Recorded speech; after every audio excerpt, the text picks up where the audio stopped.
Gospel according to Luke. As Jesus continued his journey to Jerusalem, he traveled through Samaria and Galilee. And as entering a village, 10 lepers met him. They stood at a distance from him and raised their voices, saying, "Jesus, Master, have pity on us." And when he saw them, he said, "Go show yourself to the priests." As they were going, they were all cleansed. And one of them, realizing he had been healed, returned, glorifying God in a loud voice. And he fell at the feet of Jesus and thanked him. He was a Samaritan. Jesus said in reply, 10 men were cleansed, were they not? Where are the other 9? Has none but this foreigner returned to give thanks to God? Then he said to him, "Stand up and go. Your faith has saved you." The gospel of the Lord. Praise to you, Lord Jesus Christ.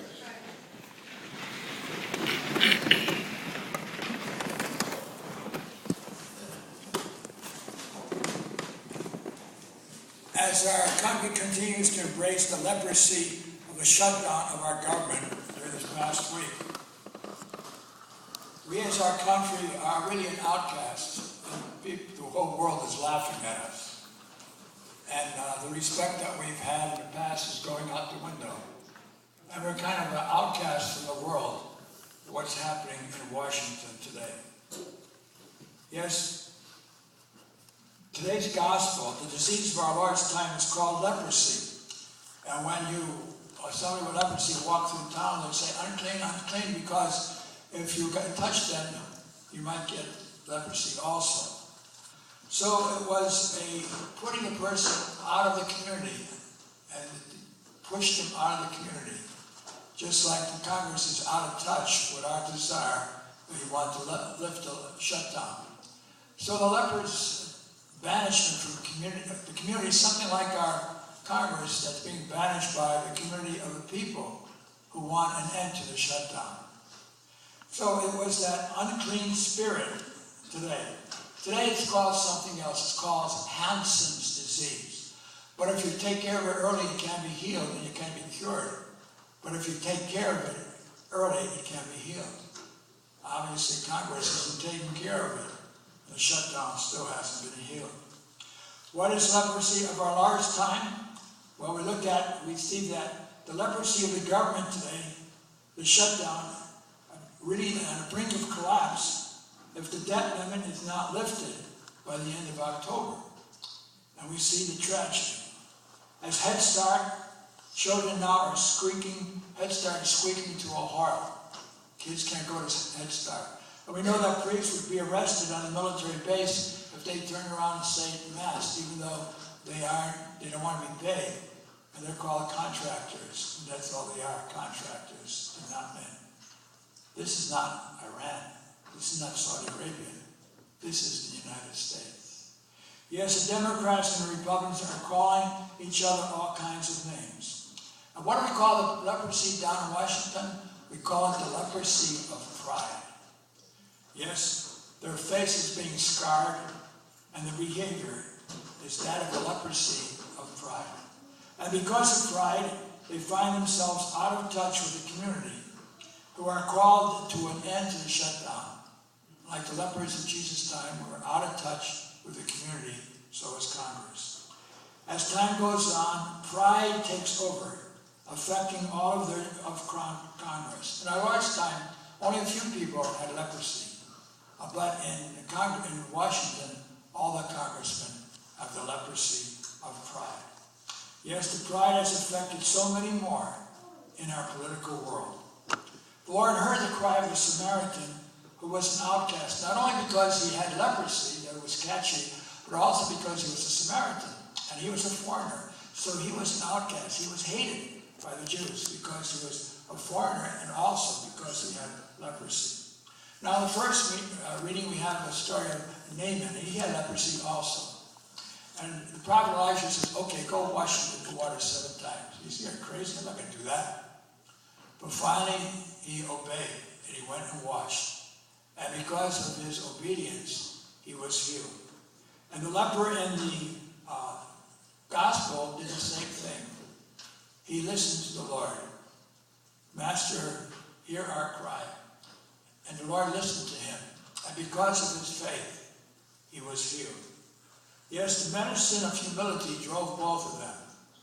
One went to wash in the waters humbly, the first reading, and then we have the Samaritan leper obeying Jesus, and because of his faith, he was healed.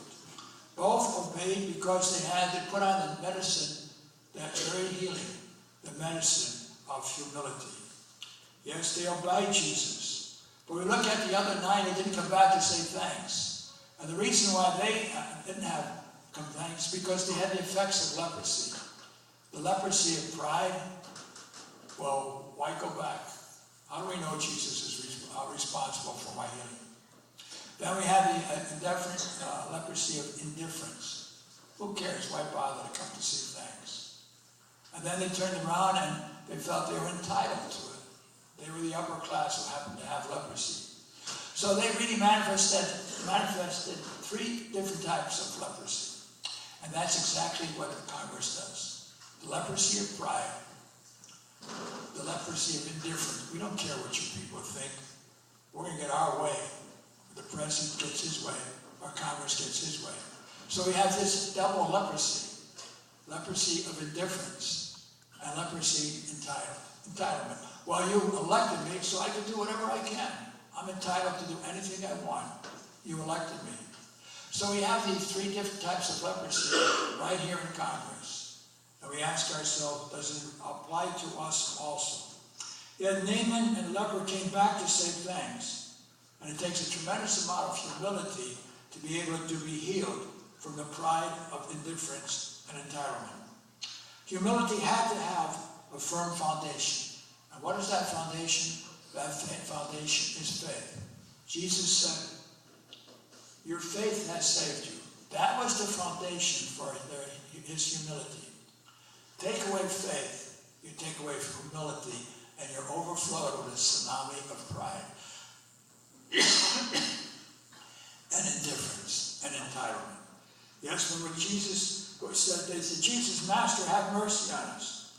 Now all were healed, but only one came back to say thanks. Now I come to you and me.